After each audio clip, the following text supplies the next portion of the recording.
Hello friends, আমি শুভম। বাংলাদেশে ঈদে যে কটা বড় সিনেমা রিলিজ করেছিল তার মধ্যে সব থেকে বেশি এক্সপেকটেশন ছিল আফরান নিশো, চঞ্চল চৌধুরী অভিনীত সিনেমা দম নিয়ে। চরকিতে চলে এসেছে 2 ঘন্টা 8 মিনিটের রানিং লেন্থের এই সিনেমাটা। দেখলাম কেমন লাগলো এবং মোস্ট ইম্পর্টেন্টলি এক্সপেকটেশনটাকে মিট করতে পারে, কারণ আমার এক্সপেকটেশন এই সিনেমাটাকে নিয়ে প্রচুর প্রচুর হাই ছিল। সেটাকে মিট করতে পারলো না। চলুন একটু কথা বলে নি এই ভিডিওতে। বেসিক গল্পটা যদি আপনাদেরকে বলি, তালিবান একটা গ্রুপ আছে যারা আফরান নিশোকে কিডন্যাপ করে নিচ্ছে তাদের নিজের কিছু স্বার্থ সিদ্ধির জন্য। তারা কারা, কি কারণে কিডন্যাপ করছে, কিভাবে কিডন্যাপ করছে এবং যেই কারণে কিডন্যাপ করছে সেটা কি শেষ পর্যন্ত সাকসেসফুল হচ্ছে না হচ্ছে না। আফরান নিশো এদের হাত থেকে শেষ পর্যন্ত বেরোতে পারছে বেঁচে না পারছে না। এই নিয়েই 2 ঘন্টা 8 মিনিটের সিনেমা দম। এবারে পজিটিভ দিক নিয়ে যদি কথা বলি, দেখুন বেশ কিছু পজিটিভ দিক আছে এবং ট্রেলার এবং টিজার দেখে আমার কাছে একটা জিনিস ক্লিয়ার ছিল যে এই পজিটিভ দিকটা 1 নম্বরে থাকবেই থাকবে। সেটা হচ্ছে এর গল্প এবং এর ব্যাকড্রপ। এর যে গল্পটা, সেই গল্পটা খুব ভালো। সেই গল্পটা কিন্তু আপনাকে ডাইরেক্টলি টাচ করতে পারে। সেই গল্পটা শুনে, যেহেতু এটা অরিজিনাল গল্পের উপরে বেস্ট, গল্পটা শুনে আপনার মনে হবে যে এই মানুষটার সঙ্গে এগুলো হয়েছিল, তাকে কত কিছুই না সহ্য করতে হয়েছে এবং তার ব্যাকড্রপটা যেভাবে সেট করে। একটা গল্প ভালো হলে হয় না, আপনি গল্পটা কোথায় শুট করছেন, কিভাবে শুট করছেন, লুক অ্যান্ড ফিল কি, সেই লুক অ্যান্ড ফিলটা কতটা অথেন্টিকেশন প্রোভাইড করতে পারছে, সেখানে যারা পারফর্ম করছে তারা কতটা অথেন্টিকেশনের সঙ্গে পারফর্ম করছে, এই জিনিসগুলো খুব ইম্পর্টেন্ট। এবং এখানে লুক অ্যান্ড ফিল ভাই দেখে আপনি বিশ্বাস করতে পারবেন না যে আপনি বাংলাদেশি সিনেমা দেখছেন। লুক অ্যান্ড ফিল বিশাল বিশাল হাই। যে জায়গাটায় শুট করেছে সেই জায়গাটা এই ব্যাকড্রপটার সঙ্গে যায়, এই গল্পটার সঙ্গে সেই জায়গাটা যায়। টাকা পয়সা খরচা করেছে সেটা আপনি বুঝতে পারবেন। ক্যামেরা ওয়ার্ক এক একটা জায়গায় ল্যাভিশ। আপনার দেখে মনে হবে বাংলা সিনেমা কবে এই লেভেলে গিয়ে পৌঁছাবে। এসবিএফ তো এটার প্রডিউসার, তাহলে এসবিএফ এখানে কেন এই সিনেমাগুলো বানাতে পারছে না?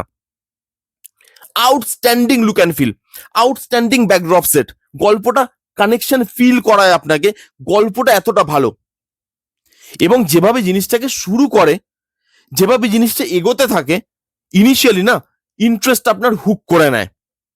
এবং আফরান নিশো, দেখুন আমি আফরান নিশোর অনেক যে কাজ দেখেছি তা নয়, আফরান নিশো আমার খুব পছন্দের একজন অ্যাক্টর, কিন্তু আমার বিশ্বাস বাংলাদেশের যারা অডিয়েন্স তারা আমার থেকে অনেক বেশি কাজ নিশ্চয়ই দেখে থাকবে আফরান নিশোর। কিন্তু আমি যে কটা কাজ দেখেছি সে কটা কাজ দেখে আমি এটুকু বলতে পারি আফরান নিশোর এটা ক্যারিয়ার বেস্ট ফিল্ম।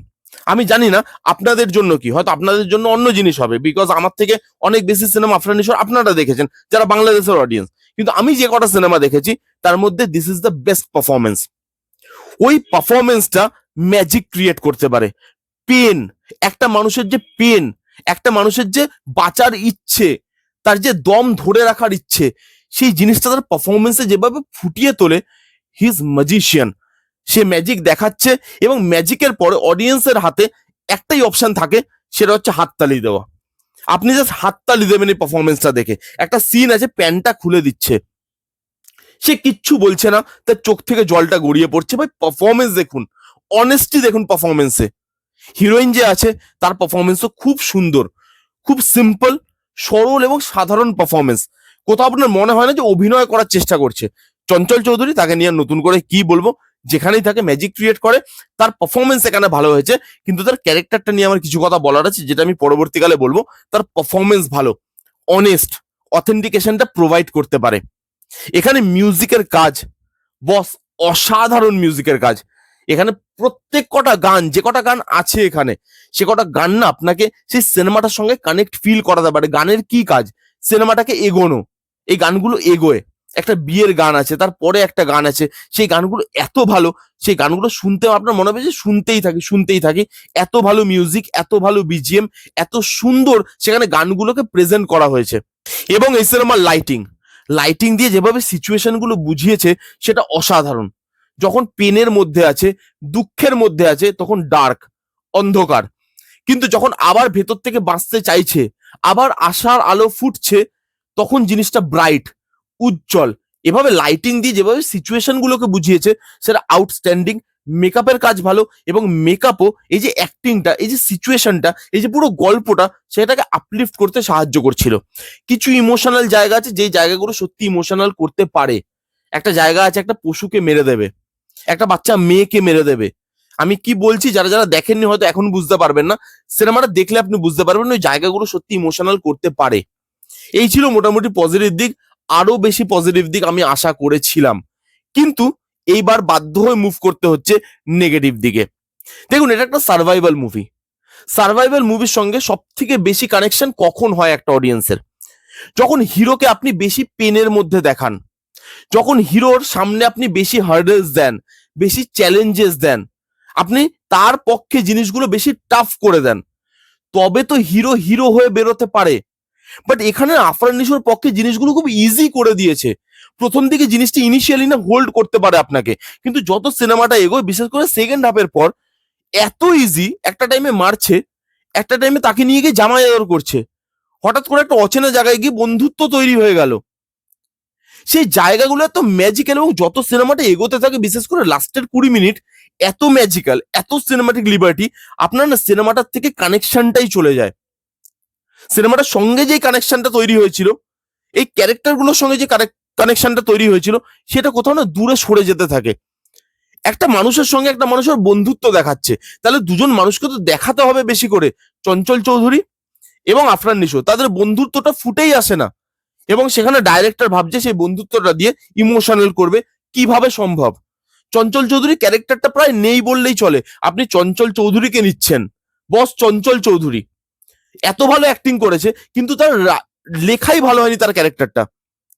এখানে একটা পরিবারের থেকে একটা মানুষ অন্য জায়গায় চলে গেছে, সেই পরিবারের মানুষটাকে কোথাও আটকে রাখা হয়েছে, সেই পরিবারের টেনশনটা কোথায়? তাকে বাঁচানোর যে তাগিদ, সেটা কোথায়? জাস্ট তার ওয়াইফ একটা অফিসে গেল, অফিসে গিয়ে বসের সঙ্গে কথা বললো, তাহলে সেখানে টেনশনটা আপনি বিল্ড আপ করতে পারবেন বলে মনে হয়? এখানে টেনশনটা বিল্ড আপ হয় না। সেই জন্য কি হয়, ইমোশনাল গুলো, ছোট ছোট যে ইমোশনাল জায়গা, সেই ইমোশনাল জায়গাগুলো এখানে উঠে আসেনি। সেই ইমোশনাল জায়গাগুলো আপনার মনে হয় যে সিনেমাটা প্রচুর লেন্দি লাগছে, ইমোশন দেখাচ্ছে, কিন্তু সেখানে আপনার মনে হচ্ছে লেন্দি লাগছে, কারণ এর পরের স্টেপে কি হবে আপনি জানেন, লাস্টে গিয়ে কি হতে চলেছে সেটা মুভির প্রথম থেকে বুঝিয়ে দিচ্ছে মেকার্স। তো এই যে কানেকশনটা, ইমোশনাল হওয়াটা, এবং যখন আপনি সেটা হতে পারছেন না, আপনার সিনেমাটা লেন্দি লাগছে। জেনারেলি 2 ঘন্টা 8 মিনিটের সিনেমা, ছোট রানিং লেন্থ তো, তারপরেও সিনেমাটা বোরিং লাগছে, এক একটা জায়গায় টেল পড়ে যাচ্ছে, লেন্দি লাগছে, মনে হচ্ছে একই জিনিস রিপিটে রিপিটে চলছে, ব্যাক টু ব্যাক একই জিনিস দেখিয়ে যাচ্ছে, একই জায়গায় ঘুরপাক খাচ্ছে। এবং যখন সিনেমাটা শেষ করার পালা আসে, মেকার্সরা হুড়ুর হুড়ুর করে তাড়াহুড়ো করতে শুরু করে, এবং হট করে সিনেমাটাকে সিনেমাটিক লিবার্টি দিয়ে শেষ করে দেয়। আপনার মনে হবে জাস্ট লিখছিল, বন্ধ করে দিল লেখাটা, সিনেমাটা শেষ হয়ে গেল। আমি জানি না কেন এরকম রাইটিং, এত ভালো গল্প, এত ভালো পারফর্মাররা আছে, এরকম ধরনের লুক অ্যান্ড ফিল নিয়েছেন আপনি, এরকম ধরনের ক্যামেরা ওয়ার্ক, এরকম ল্যাভিশ একটা জিনিস দেখাচ্ছেন আপনি, তার রাইটিং কেন এরকম হবে? সেখানে কেন ইমোশন বিল্ড হবে না? সেখানে কেন রিলেশনশিপ গুলো বিল্ড হবে না? সেখানে কেন পরিবারের টেনশনটা উঠে আসবে না? সেখানে হিরোর জন্য এই সার্ভাইভাল যে জায়গাটা, বা সার্ভাইভাল যে জিনিসটা, এটা কেন এতটা ইজি হয়ে যাবে? এটা কেন এতটা সিনেমাটিক লিবার্টি হয়ে যাবে?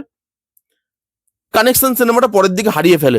অনেক বেশি এক্সপেকটেশন ছিল, কিন্তু বাধ্য হয়ে বলতে হচ্ছে সিনেমাটা আমার জন্য একটা অ্যাভারেজ ডিসেন্ট সিনেমা।